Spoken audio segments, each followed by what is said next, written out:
The wax seal cracked between Duke Barnaby Thistlewood's fingers before he even meant to open it. His butler had placed the letter on the breakfast tray by mistake, tucked among his own correspondence, and by the time he noticed the handwriting was not meant for him, his eyes had already caught the first line. "I cannot marry you, Gideon. My heart has never once belonged to you, and pretending any longer would be a cruelty to us both." He should have stopped there. He did not. The letter went on for 2 full pages, raw and trembling with a young woman's grief, ending with a signature that told him nothing except a single name, Henrietta Colby. Barnaby sat alone in his study long after the fire had burned low, turning the pages over in his hands. He did not know this woman. He had certainly never courted her. Yet something in her words, wounded and honest in a way no letter written to him had ever been, refused to let him rest. By morning, he had made his decision, though every instinct in him warned it was madness. He wrote back. Not to correct her mistake and send the letter in its rightful way, but to answer her himself, in his own hand, as though she had written to him all along. "Miss Colby, your letter reached the wrong man, but perhaps not the wrong hands. Come to my estate. Whatever heartbreak you are running from, I promise you will forget it there." He sealed it, pressed his ducal crest into the wax, and sent it before he could think better of it. 3 days later, in a small drawing room miles away, Henrietta Colby stood staring at a reply from a duke she had never met, holding an invitation she had no earthly reason to accept. What would you do if a stranger answered the letter meant to end your heart, and asked you to come find a new one? If you're watching this, tell me where in the world you're joining us from. Like this video if you love a slow-burning Duke romance, and subscribe so you never miss what happens next. Part 1. Henrietta Colby read the reply 7 times before she believed it was real. The paper was fine, heavier than anything she owned, stamped with a crest she did not recognize, a lion beneath a crown of oak leaves. She had sent her letter to Gideon Marsh 2 days ago, certain it would end quietly, the way these things were supposed to end. Instead, a duke she had never met, never even heard spoken of in her small corner of Somerset, had written back as though her broken heart belonged to him to mend. Her younger sister Prudence found her still holding it at the window, the candle burned down to a stub beside her. "You have been standing there an hour," Prudence said. "What is it?" Henrietta did not answer at first. She only handed her the letter, watching her sister's eyes widen line by line. "He thinks you wrote to him," Prudence said. "Henrietta, this is a duke's seal." "I know what it is." "Then you know you cannot go." But even as Prudence said it, Henrietta felt something loosen in her chest that had been tight for weeks, ever since Gideon had first begun courting Miss Louisa Fenmore behind her back, ever since she had learned of it from a neighbor's careless remark rather than from Gideon himself. She had written that letter to free herself from a man who no longer wanted her. She had not expected a stranger to answer it with an invitation instead of an apology. Their mother, Mrs. Colby, was less easily moved. She sat across from Henrietta at the small kitchen table that evening, the letter between them like something dangerous. "A duke does not invite a woman he has never met to his estate for kindness alone," her mother said. "There will be a price to whatever he is offering." "Perhaps," Henrietta said. "Or perhaps he simply read a letter meant for someone else and felt something in it worth answering." "You are describing curiosity, not character. You know nothing of this man. I know that Gideon Marsh knew everything about me and still chose to humiliate me quietly rather than tell me the truth to my face." Her mother had no answer for that. It was Gideon himself who forced the decision 2 days later, arriving unannounced at their door with Louisa Fenmore on his arm, claiming he had come only to collect a book he had once lent Henrietta, though everyone in the room understood he had come to see how she would look at the woman who had replaced her. Henrietta stood in the doorway and felt the old humiliation rise in her throat, sharp and familiar, and beside it something new, a memory of a letter written in a stranger's careful hand. She excused herself without giving Gideon the satisfaction of a scene. By the following morning her trunk was packed. Prudence begged to come with her, and after much argument with their mother, it was agreed she would, along with an older cousin of theirs, a widow named Mrs. Ophelia Rundle, who had once travelled in higher circles before her husband's death and knew, better than either sister, how such households were run. Mrs. Rundle arrived at their door with a single carpet bag and a look of grim determination, declaring that she had not chaperoned two young women halfway across a ballroom in her life only to let one of them walk unaccompanied into a duke's house. The carriage ride to Thistlewood was long, the countryside changing from familiar hedgerows to wide open parkland dotted with grazing deer, and by the time the estate came into view Henrietta had gone quiet, watching the great house rise out of the mist like something from a story rather than a place real people lived. Thistlewood was vast, its stone the colour of warm honey in the afternoon light, its windows catching the sun in long golden lines. Rows of elm trees lined the drive, and beyond them she could see gardens laid out in careful symmetry, fountains catching the light, a lake glinting silver at the edge of the grounds. She had imagined, foolishly, that a man who wrote such a letter might live somewhere smaller, somewhere that matched the intimacy of his words. She had not imagined this. The carriage had barely stopped before a footman opened the door, and behind him stood a woman of perhaps 50, sharp-eyed and neatly dressed, who introduced herself as Mrs. Netherby, the housekeeper. "His Grace is expecting you," Mrs. Netherby said, her tone giving away nothing of what she thought of the arrangement. "Though I confess, Miss Colby, you are not what any of us expected." "What did you expect?" "I could not say. But he has not stopped pacing since your carriage was sighted from the East Tower." Henrietta had no chance to ask what that meant, because at that moment the great doors opened and Duke Barnaby Thistlewood stepped out onto the stone steps himself, without ceremony, without an announcement, as though he could not wait the extra minute it would take for someone else to bring her to him. He was younger than she had expected, tall, dark-haired, with a kind of restless energy in his movements that suggested a man unused to sitting still. He stopped at the bottom of the steps and simply looked at her for a long moment, as though checking her against some picture he had built in his mind from 2 pages of handwriting. "Miss Colby," he said finally, "I owe you an apology and a confession, and I am not certain which should come first." "The apology, I should think," Henrietta said, "since you have taken it upon yourself to answer a letter that was never meant for you." A ghost of a smile crossed his face. "Fair enough. I apologize for reading words that were not addressed to me. I do not apologize for answering them." Prudence, descending from the carriage behind her, made a small sound of disbelief at his boldness, and Mrs. Rundle's eyebrows rose so high they nearly vanished beneath her bonnet, but Henrietta found she could not summon the outrage she knew she ought to feel. There was something in the directness of him, the refusal to dress his actions in false modesty, that unsettled her more than any practiced charm could have. "You said in your letter that you would help me forget him," she said. "I would like to know how a man intends to accomplish that for a woman he has never met." "I do not know yet," Barnaby admitted. "I only knew, reading your words, that whoever had caused that kind of grief did not deserve to keep hold of it. The rest I intend to discover as we go." It was not the answer of a practiced seducer, and it was not the answer of a man playing games either. It was the answer of someone who had acted on instinct and was only now realizing the weight of what he had done, and something about that honesty frightened Henrietta more than any grand declaration could have. Mrs. Netherby cleared her throat pointedly, breaking whatever strange current had passed between them, and announced that rooms had been prepared, that supper would be served within the hour, and that his Grace's sister, Lady Cordelia Thistlewood, was eager to make the acquaintance of their unexpected guests. As Henrietta followed the housekeeper up the wide stone steps, she glanced back once and found the Duke still watching her, his expression unreadable, and she understood with sudden clarity that whatever she had come here to forget, she had walked instead into something she had no name for yet, something that had already begun to take root the moment she read his reply, and there would be no simple way to walk back out of it now. Part 2. Henrietta's room overlooked the lake. She stood at the window for a long while after Mrs. Netherby left her, watching the water turn from silver to gold as the sun dropped lower. Somewhere below, she could hear Prudence laughing at something, her voice carrying up through the open window, light and unbothered in a way Henrietta envied. A knock came at her door. It was not Prudence.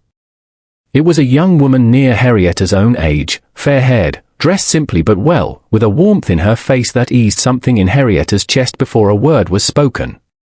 "You must be Miss Colby," the woman said. "I am Cordelia. Barnaby's sister, though I suspect he has not warned you I exist." "He did not," Henrietta admitted. "That sounds like him." Cordelia stepped inside without waiting to be asked, closing the door behind her. He has spoken of nothing else since your letter arrived. I have never seen him behave so strangely over anything. I imagine most people would call it strange to invite a woman he has never met into his home. Most people would. Cordelia's smile faded slightly. I only ask that you be patient with him. He has reasons for what he did that he has not told you yet. Henrietta felt a small chill at that. What reasons? But Cordelia only shook her head. That is his to tell, not mine. Come down to supper. You will feel less like a stranger once you have eaten something. Supper was held in a dining room too large for the 6 people gathered around the table, though the warmth of the candlelight and the ease of conversation made it feel smaller than it was. Mrs. Rundle sat rigid with propriety at first, softening only slightly when Barnaby addressed her directly, asking after her late husband's regiment with what seemed like genuine interest. Prudence, seated beside Cordelia, was already deep in conversation about horses, her earlier caution forgotten entirely. Henrietta found herself seated across from Barnaby, close enough to see the way his eyes kept returning to her even as he spoke to others. You have not touched your soup, he said quietly, during a lull in the wider conversation. I am trying to decide whether to be angry with you, Henrietta said. It is difficult to eat while deciding that. And what have you decided? I have not finished deciding. He almost smiled at that, the same restrained expression she had seen on the front steps, as though he were holding something back out of caution rather than coldness. It was a man's voice from the doorway that broke the moment. Forgive my lateness, Your Grace. The roads from Bath were worse than expected. Every head turned. The man who entered was perhaps 10 years older than Barnaby, well-dressed, handsome in a sharper, more deliberate way, with a smile that reached his mouth but not entirely his eyes. Barnaby's expression shifted, something guarded settling over his features. Mr. Aldous Whitmore, he said, by way of introduction. A neighbour. And an old friend of my late father's. An old friend of the family, Aldous corrected smoothly, taking the empty seat beside Cordelia without waiting to be invited. Though I confess I had not heard the young Duke had taken to inviting mysterious young women to Thistlewood. Tell me, Miss Colby, is it true you wrote him a letter meant for another man entirely? The table went quiet. Henrietta felt her face heat. Word travels quickly, she said carefully. Word travels fastest of all when it concerns a duke, Aldous said, his eyes flicking briefly to Barnaby before returning to her. I mean no offence. I only find it a remarkable turn of fate. A misdirected letter, answered by a duke who has refused every eligible match his own mother arranged for him these past 2 years. One might almost call it providence. One might, Barnaby said, his voice cooling by several degrees, also call it none of your concern, Aldous. The exchange was brief, but Henrietta noticed the way Cordelia's hands tightened in her lap, the way Mrs. Netherby, standing near the sideboard, kept her eyes fixed carefully on nothing at all. Something passed beneath the surface of the room that she did not yet understand, some history between the Duke and this smiling, watchful man that no one seemed willing to explain. After supper, when the others had drifted toward the drawing-room, Henrietta found Cordelia alone on the terrace, staring out at the darkening gardens. Who is he? Henrietta asked, truly. Cordelia did not pretend to misunderstand. Aldous manages some of our father's old investments. He has been a fixture here since before I can properly remember. Barnaby tolerates him because our father trusted him, though I have never understood why. He seemed to know a great deal about my letter. He knows a great deal about everything that happens in this house, Cordelia said, an edge creeping into her voice. More than he ought to, most days. Before Henrietta could ask anything further, footsteps sounded behind them, and Barnaby appeared in the doorway, his expression softer than it had been at the table. Cordelia, he said, your mother is asking for you inside. Cordelia gave Henrietta a brief, apologetic look before disappearing into the house, leaving the two of them alone on the terrace, the last light fading from the sky above the lake. I owe you an explanation for Aldous, Barnaby said. You do not owe me anything. I am a guest in your house, not a confidant. You could be both. He said it plainly, without flourish, and it startled her more than any practiced compliment might have. I did not invite you here to torment you with strangers asking prying questions over supper. I am sorry for that. Is he dangerous? Barnaby was quiet a moment too long before answering. He is careful. That is often more dangerous than open cruelty. Henrietta studied him in the fading light, trying to read what he was not saying. You still have not told me why you answered my letter. Truly answered it, I mean. Not the version you gave me on the steps. He turned to face her fully then, and for the first time since her arrival, something raw slipped through the composed surface he had shown her. Because I know what it is, he said, to write words meant for one person and have them land in the wrong hands. And I know what it is to be forgotten by someone who should never have let you go. Who forgot you? He did not answer that. Instead he looked past her, toward the dark line of trees at the edge of the garden, and for a moment Henrietta saw something in his face that looked almost like grief. Not tonight, he said quietly. Ask me again when you trust me enough to believe what I tell you. It was not the answer she wanted, but it was, she realized, an honest one, and honesty from him felt rarer than she had expected from a man of his position. Behind them, unnoticed by either, a curtain shifted in an upstairs window, and Aldous Whitmore stood watching the pair on the terrace with the same careful, calculating expression he had worn at the table, before stepping back into the shadows of the house. Henrietta did not see him. But somewhere deep in her chest, a small unease had already begun to take root, a sense that whatever had drawn her to Thistlewood was tangled up in something far older than her own broken engagement, something the Duke was not yet ready to explain, and something Aldous Whitmore seemed determined to make certain never came fully into the light. Part 3. Morning came bright and cool, the mist still clinging to the lake when Henrietta woke. She found Prudence already dressed, sitting at the small writing desk in her room, a stack of paper in front of her. You are up early, Henrietta said. I could not sleep. Prudence did not look up. I keep thinking about last night. About Mr. Whitmore. What about him? The way he watched you. Like he was measuring something. Prudence finally turned. I do not like him, Henrietta. Neither do I. But we are guests here. It is not our place to question the Duke's associations. You question everything else about the Duke. Henrietta had no answer for that. Breakfast was quieter than supper had been the night before. Aldous did not appear, and Barnaby seemed lighter for his absence, more himself, offering to show Henrietta the gardens once the meal was finished. Mrs. Rundle insisted on accompanying them, though she fell several paces behind, occupied with Cordelia's questions about London fashions, leaving Henrietta and Barnaby a strange, borrowed privacy within full view of everyone else. The gardens were vast, laid out in careful rows of roses and lavender, with a stone path winding down toward the lake. Barnaby walked slowly, his hands clasped behind his back, and for a while neither of them spoke. You asked me last night who forgot me, he said finally. I think you deserve an answer, even an incomplete one. Henrietta said nothing, only waited. 2 years ago I was engaged, he continued. Her name was Miss Beatrice Langford. Our fathers arranged it when we were children. I did not love her at first, but I grew to. Or I believed I did. What happened? She left. 3 weeks before the wedding, with barely a note to explain herself. I heard later she had gone to the continent with another man, someone my father had once done business with. His jaw tightened. I searched for a letter, some explanation, anything. There was nothing.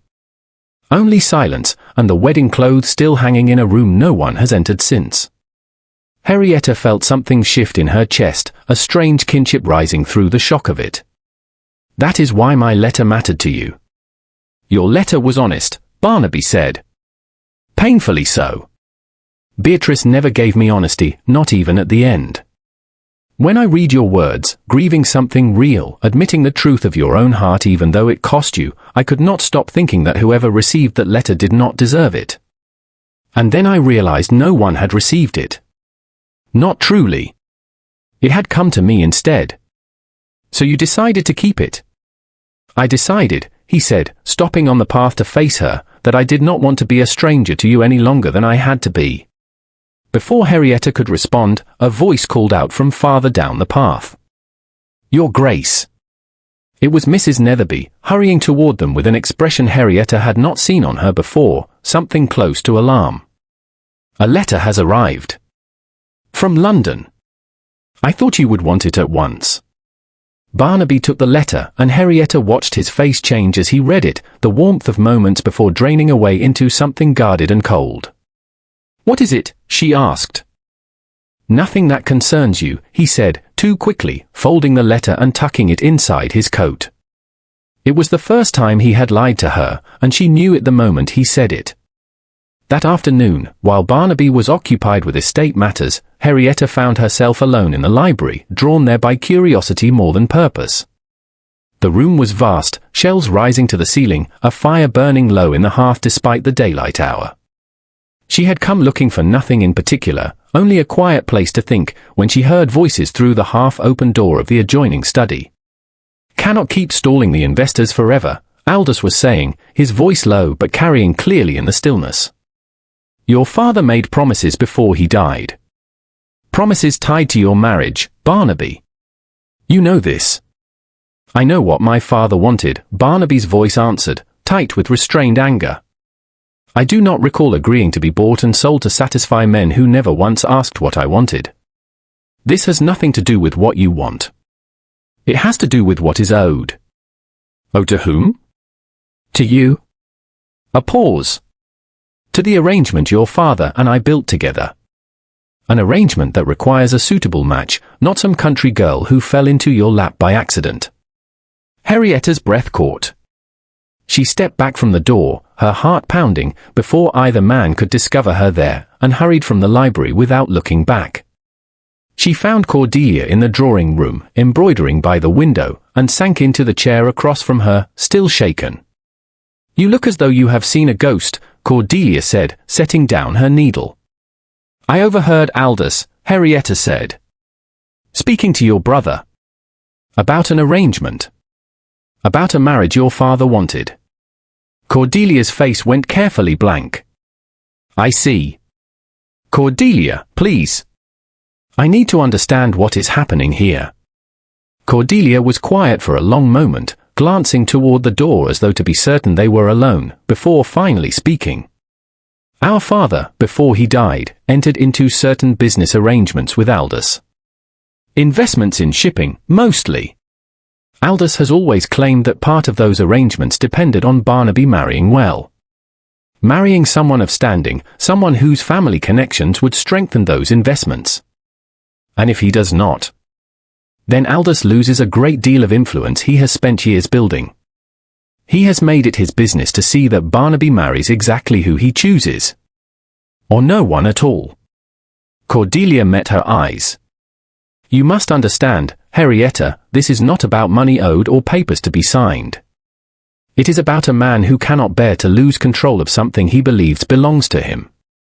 And Barnaby allows this. Barnaby has spent 2 years grieving a woman who abandoned him without a word, Cordelia said gently.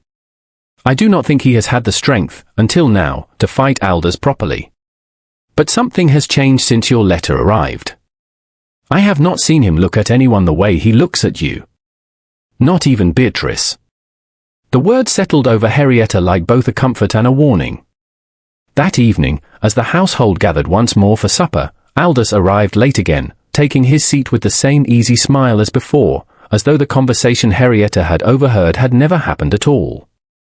Miss Colby, he said, raising his glass toward her with mock civility, I do hope you are finding Thistlewood to your liking. Though I confess, I wonder how long such hospitality is meant to last. For as long as his grace wishes it, Barnaby said before Henrietta could answer, his tone leaving no room for argument.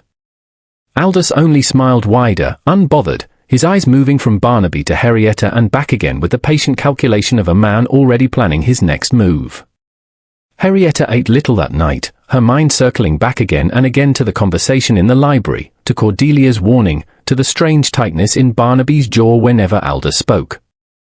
She had come to Thistlewood to escape one man's betrayal, only to find herself standing at the edge of something far more dangerous, a battle over the Duke's future that had begun long before her letter ever arrived, and one that Aldous Whitmore seemed entirely prepared to win by whatever means necessary.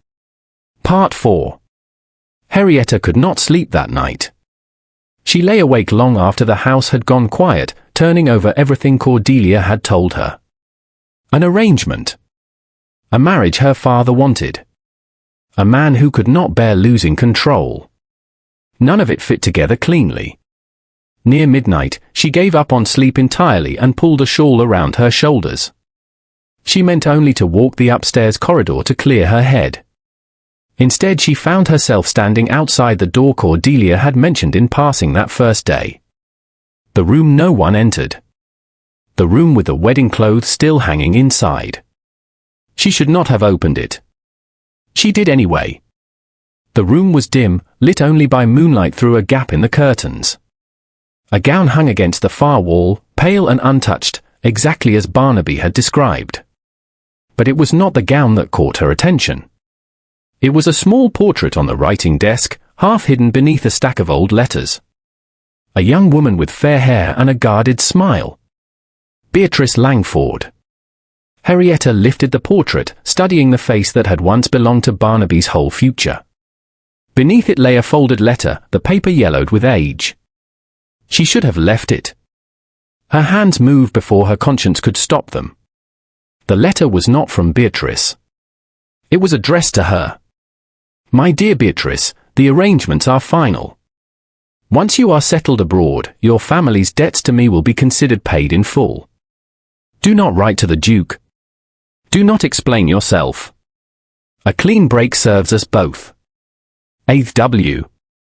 Henrietta read it twice before the meaning fully landed. Aldous Whitmore had not simply profited from Beatrice's disappearance. He had caused it. Her hands were shaking when she heard footsteps in the corridor outside. She barely had time to slip the letter into her sleeve before the door opened and Barnaby stood there, candle in hand, his expression shifting from surprise to something darker when he saw where she stood. You should not be in here, he said quietly. Barnaby. Her voice came out unsteady. I need to show you something. She held out the letter. He read it once, his face draining of color, and then again, as though he could not trust his own eyes. This is Aldous' hand, he said. I would know it anywhere. He orchestrated it, Henrietta said. Beatrice did not abandon you for another man. She was paid to disappear. Or threatened into it. This letter mentions her family's debts. Barnaby sank onto the edge of the bed, the candle trembling slightly in his grip. 2 years, he said. 2 years I believed she chose someone else over me. That I was not enough to keep her. He looked up at Henrietta, something raw and furious burning behind his eyes now. He let me believe that. He let me carry that shame for 2 years while he sat at my table and called himself a friend of my father's. Why would he do this? What does he gain from you believing yourself abandoned? Control, Barnaby said slowly, understanding dawning even as he spoke. As long as I believed no woman could be trusted, as long as I stayed guarded and alone, he could keep managing my father's investments unchallenged. He could keep his hand on everything without me looking too closely at where the money truly went. And now that you have shown interest in someone else, Henrietta said, the pieces falling together in her own mind, he sees the same threat returning. Barnaby stood abruptly, pacing the small room, the letter crumpled now in his fist. He warned me tonight, at supper, without saying it outright. He asked how long my hospitality was meant to last. He is already preparing to remove you from this house the same way he removed her. Then we confront him, Henrietta said. Tonight. With this letter as proof. No. Barnaby's voice was sharp enough to stop her. If we move against him carelessly, he will simply deny it and destroy this letter before anyone else sees it. He has spent years making himself indispensable to this estate. People will believe him over a single scrap of paper unless we have more. Then what do you suggest? He was quiet for a long moment, his jaw working. Beatrice is still alive, as far as I know. If she truly left under threat, she may be willing to speak now, especially if she learns the truth of what was done to her as well. You would go looking for her? I would go looking for the truth, Barnaby said. Wherever it leads. A floorboard creaked somewhere down the corridor. Both of them went still. Barnaby crossed quickly to the door and opened it, but the hallway beyond stood empty, shadows pooling undisturbed in the moonlight. Still, the unease did not leave Henrietta's chest. Someone could have been listening. Someone could already know what they had found. We should not discuss this further tonight, Barnaby said quietly, closing the door again. Return to your room. Say nothing to anyone, not even Cordelia, until I have decided how best to proceed. And the letter? I will keep it safe. He tucked it carefully inside his coat, the same place he had hidden the earlier letter from London. Henrietta! He caught her hand before she could leave, his grip gentle but urgent. Whatever comes of this, I am glad it was you who found that room tonight and not someone else. Someone else might not have cared what they found. Someone else might not have stayed to help me carry it, he said. She left him standing there among Beatrice's abandoned wedding clothes, the candle throwing long shadows across the walls, and made her way back to her own room with her heart pounding harder than it had since her arrival at Thistlewood. She did not sleep. She sat by her window instead, watching the dark line of trees at the edge of the garden, thinking of Aldous Whitmore's smiling, watchful face at the supper table, and wondering how long he had known she was more than a passing curiosity to the Duke. How long he had already been planning his next move against her, the way he once had against Beatrice Langford. Near dawn, a soft knock came at her door. It was Prudence, her face pale in the grey early light. Henrietta, she whispered. I could not sleep either. I went down to the kitchens for water, and I saw Mr. Whitmore's carriage being readied at the stable. He is leaving before first light. Henrietta's stomach turned cold. Leaving for where? I do not know. But he was speaking to his driver in a hushed voice. I only caught one thing before I hurried away. What did you hear? Prudence's eyes were wide with fear. He said, we must reach her before the Duke does. The words hung in the cold morning air between them, and Henrietta understood at once, with a certainty that turned her blood to ice, exactly who Aldous Whitmore intended to reach first. Part 5. Barnaby was already dressed when Henrietta found him, standing in the stable yard as the first grey light touched the hedgerows. He has gone to Bristol, he said, before she could speak. One of the grooms confirmed it. Beatrice has family there, an aunt who took her in after everything happened. It is the only place she could still be. Then we follow him. Henrietta, this is not your fight.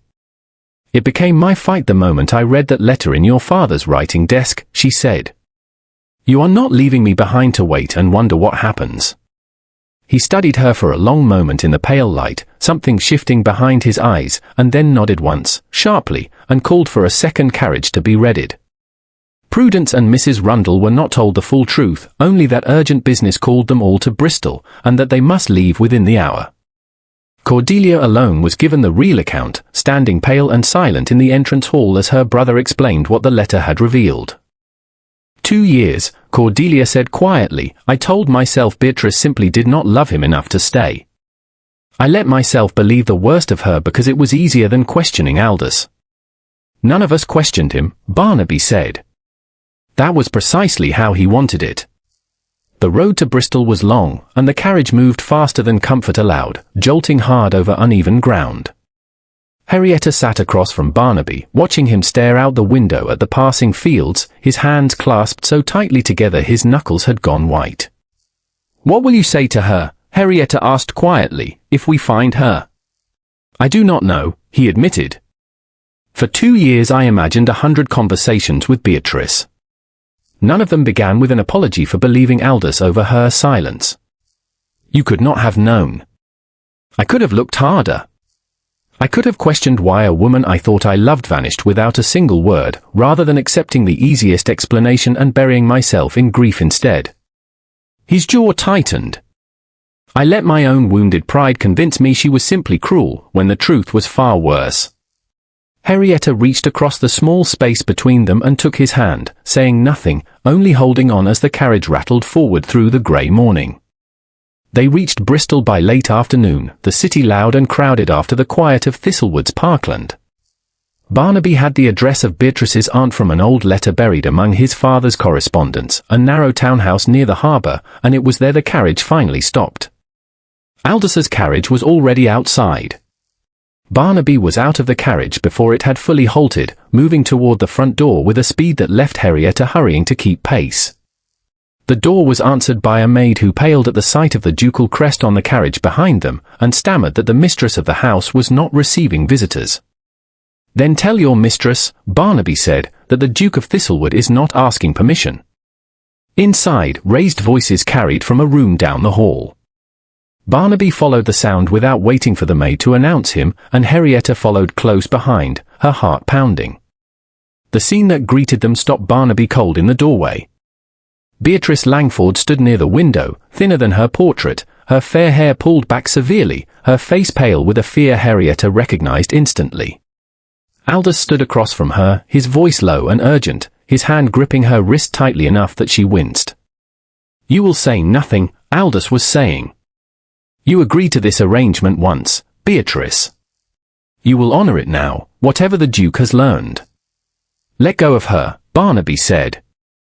Aldous released Beatrice's wrist at once, turning with a smile that did not reach his eyes, though something flickered there now, some calculation racing behind his composed expression. "Barnaby," he said, "I had hoped to settle a small family matter before you arrived. Nothing that concerns you." "I found the letter, Aldous." Barnaby's voice was low, controlled, more dangerous for its quiet than any shout could have been. "The one you wrote to Beatrice, promising to forgive her family's debts if she disappeared without explanation. I know exactly what you did to her. To both of us." Beatrice's hand flew to her mouth, tears spilling down her face. "You found it," she said. "I thought that letter was destroyed years ago." "You kept it hidden," Barnaby said gently, "the letter, not because you wanted it found, but because some part of you hoped the truth would matter someday." Aldous' smile finally slipped. "You are making a grave mistake, Barnaby.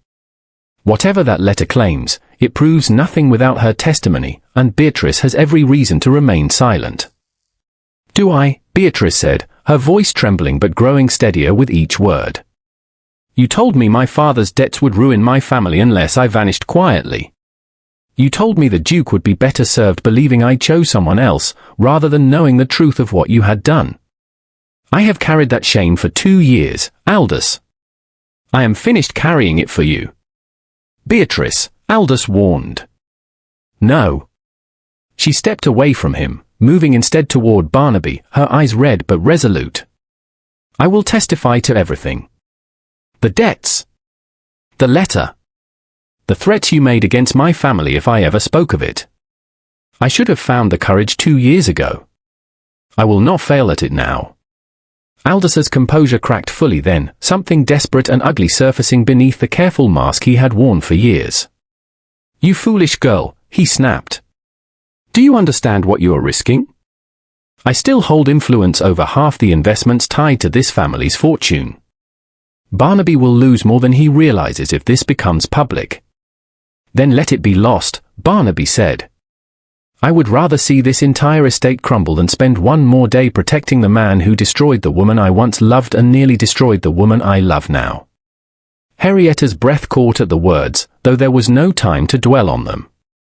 Aldous' eyes moved to her then, sharp and calculating even in defeat. "You," he said. "The letter that started all of this. Tell me, Miss Colby, did you ever truly love the man you wrote it to, or did you simply see an opportunity when a Duke answered instead?" "I loved him enough to grieve honestly," Henrietta said, "which is more than you allowed Beatrice to do. You did not simply take her happiness. You took 2 years of Barnaby's life as well, feeding him lies to keep him isolated and dependent on you." Aldous' hand moved toward the door, some instinct for escape overtaking his composure, but Barnaby stepped into his path before he could reach it. You will not run from this the way you made her run, Barnaby said. You will answer for what you have done, to my family and to hers, before every magistrate willing to hear it. For a moment it seemed Aldous might still try to force his way past, his eyes darting between the door and the three people standing between him and freedom. Then, all at once, something in him seemed to collapse, the calculating mask falling away entirely, leaving only a tired, frightened man who had spent years building a cage out of other people's grief. I only meant to protect what your father built, he said quietly. The investments. The estate. I told myself it was for your benefit. You told yourself many things, Aldous, Barnaby said. None of them were true. Beatrice's aunt, alerted by the commotion, arrived with 2 footmen and, upon hearing enough of the confrontation to understand its shape, sent immediately for the local magistrate. Aldous did not resist when the constables arrived within the hour, his composure entirely gone, his protests growing weaker with each passing minute as Beatrice, steady now in a way she had not been in years, gave her account clearly and without flinching. It was near evening by the time the formalities were finished. Aldous led away in a closed carriage of his own. Beatrice collapsed in tearful relief into her aunt's arms, the truth finally free of the 2 years of silence that had buried it. Barnaby found Henrietta alone on the small terrace behind the townhouse, the harbour lights beginning to flicker on in the distance. It is over, he said, though his voice carried more exhaustion than triumph. Not entirely, Henrietta said. You still have to face what comes after. Rebuilding whatever Aldous has left in disarray. Helping Beatrice find her footing again. I know. He came to stand beside her, close enough that his shoulder nearly touched hers. But for the first time in 2 years, I do not feel as though I am facing any of it alone. Henrietta turned to look at him, the last light of day catching the sharp lines of his face, the exhaustion and relief and something else entirely written plainly there for her to see. I came to Thistlewood to forget one man's betrayal, she said softly. I did not expect to help unravel someone else's instead. Perhaps that is the strange gift of a letter sent to the wrong hands, Barnaby said. It does not only rewrite the ending you expected. Sometimes it rewrites the beginning as well. Behind them, through the lit window of the townhouse, Beatrice's quiet laughter mixed with her aunt's relieved tears, the sound of a truth finally allowed to breathe after 2 long years of silence. And out on the terrace, in the fading light over the harbour, something new and fragile had begun to take root between the Duke and the woman whose broken heart had led her, however unlikely the path, exactly where she was meant to be. Part 6. The journey back to Thistlewood felt different from the one that had carried them to Bristol. Where before there had been dread and uncertainty pressing against the carriage windows, now there was only a tired, fragile relief, settling slowly over all of them as the miles rolled by. Beatrice had chosen to remain in Bristol with her aunt for the time being, needing time to gather herself before facing the wider world again, though she had promised to write, and to testify formally once the magistrate's proceedings were properly underway. Henrietta watched the countryside change back from city streets to open parkland, and found her thoughts returning again and again to the words Barnaby had spoken in the townhouse. He had not meant to say them aloud, she suspected. They had simply come, unguarded, in the heat of confronting Aldous. But she had heard them, and she could not unhear them now. The woman I love now. Neither of them spoke of it during the ride home. There seemed to be an unspoken agreement between them that such words deserved more than a jostling carriage and an audience of exhausted travellers to properly answer.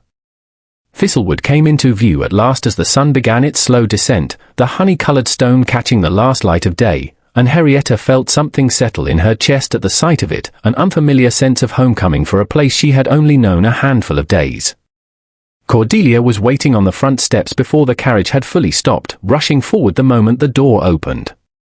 Is it true? She asked, searching her brother's face. Is it truly finished? Aldous is in the custody of the magistrate in Bristol, Barnaby said. Beatrice has agreed to testify. It will take time, but yes. It is finished. Cordelia's relief broke into tears she did not bother to hide, embracing her brother tightly before turning to embrace Henrietta as well, murmuring her gratitude against her shoulder in a way that needed no further words.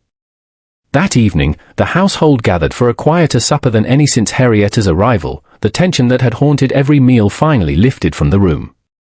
Prudence chatted happily with Cordelia about their planned return home, though there was a wistfulness in her voice that suggested she was not entirely eager to leave. Mrs. Rundle, for the first time since their arrival, allowed herself to relax fully into her chair, declaring the whole affair the most remarkable adventure she had experienced since her husband's regimental days. Henrietta said little, watching Barnaby across the table, waiting for a private moment that did not come until well after the others had retired for the night.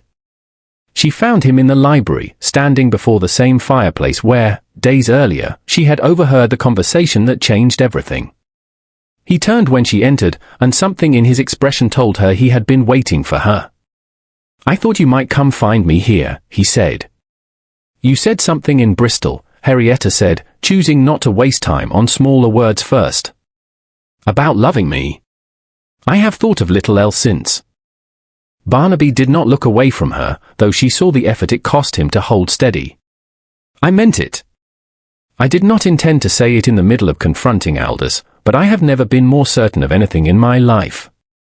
"You barely know me," Henrietta said, though there was no real argument left in her voice, only the need to hear how he would answer it. "I know that you read a letter meant for someone else and could have simply forwarded it on, and instead you came here, into a house full of strangers, because something in my answer to you felt worth the risk." He crossed the room slowly, stopping close enough that she could see every flicker of emotion in his face. "I know that you stood beside me in that room in Bristol and did not flinch, even when Aldous turned his cruelty toward you. I know that you have shown me more honesty in a handful of days than Beatrice ever did in the whole of our engagement, not because you owed me anything, but because it is simply who you are." Henrietta felt her eyes sting, though she blinked the feeling back before it could fall. "I came here to forget a man who never truly wanted me," she said. "I did not expect to find one who did." "And do you," Barnaby asked quietly, "want this?" "Want me?" "Not the Duke. Not the estate. Simply the man who answered a letter he had no right to read. I have wanted that answer since the moment you stepped onto those front steps and looked at me as though I were something worth discovering," Henrietta said. "I was only too afraid to say it until now." He reached for her hand then, and this time she did not hesitate to let him take it, his fingers curling around hers with a gentleness that spoke louder than any declaration.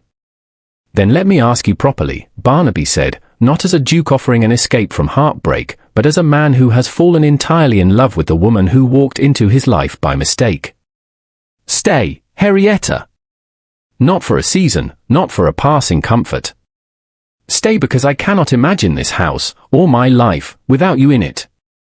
"Yes," she said, before he had even finished asking, the word slipping free with a certainty she had not expected to feel so quickly, and yet it felt like the truest thing she had ever said. The weeks that followed passed in a way Henrietta could scarcely have imagined when she first sealed that ill-fated letter to Gideon Marsh.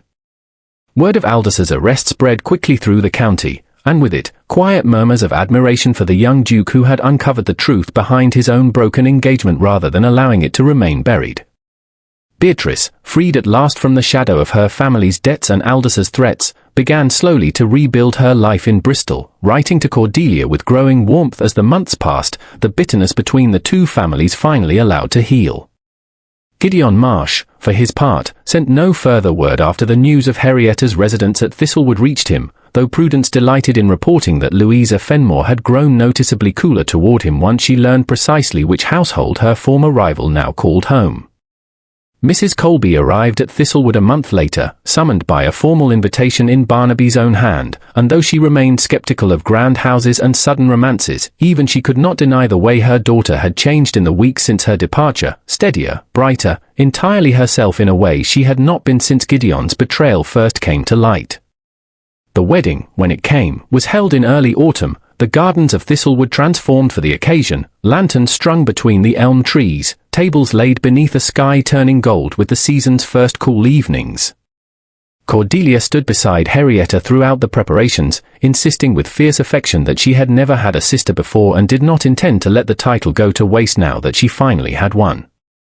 Beatrice came, at Henrietta's own quiet insistence, standing at the edge of the gathered guests with a peace in her expression that had been entirely absent the day they found her in Bristol. She and Barnaby spoke only briefly, a short exchange of forgiveness offered and accepted, before she slipped away to speak instead with Cordelia, the beginning of a friendship neither had expected but both seemed grateful to find. Henrietta stood at the top of the stone steps where she had first seen Barnaby waiting for her, the same steps where he had apologized for a letter he had no right to answer and refused, in the same breath, to regret having answered it. The gown she wore caught the last light of the setting sun, and as she looked out over the gathered guests, the lanterns glowing gold among the trees, she thought of the version of herself who had sat trembling at her family's kitchen table, uncertain whether accepting a stranger's invitation was courage or folly. She understood now it had been both, and that the two were not so easily separated as she had once believed. Barnaby waited for her at the bottom of the steps, exactly as he had that first afternoon, though the guarded uncertainty that had lived behind his eyes then was entirely gone now, replaced by something steady and sure. "You once asked me how a man intended to help a woman forget a broken heart," Henrietta said, as she reached him. "I do not believe you ever gave me a proper answer." "I did not know the answer then," Barnaby said, taking her hand. "I only knew I wanted to try." "And now?" "Now I know it was never about helping you forget him at all," he said. "It was about giving you something worth remembering instead." The ceremony that followed was simple, held beneath the wide autumn sky with the lake catching the last of the day's light behind them, Prudence weeping openly with joy, Mrs. Rundle dabbing at her own eyes despite her earlier insistence that she was far too sensible for such displays, Cordelia beaming beside her new sister as though she had always known this was how the story was meant to end. Later that evening, as the guests danced beneath the lantern light and the first stars emerged over Thistlewood's gardens, Henrietta found a quiet moment alone with Barnaby at the edge of the celebration, the music and laughter drifting softly behind them. "Do you ever think of it," she asked, "the letter that started all of this? What might have happened if it had reached Gideon as intended?" "Every day," Barnaby admitted. "And every day I am grateful beyond words that it did not." She rested her head against his shoulder, watching the lake shimmer silver and gold beneath the rising moon, and felt, for the first time in longer than she could remember, entirely and completely at peace. The letter that had once carried the end of one heartbreak had become, in the end, the beginning of something neither of them could have imagined when it first found its way, quite by accident, into the wrong hands, and into exactly the right ones.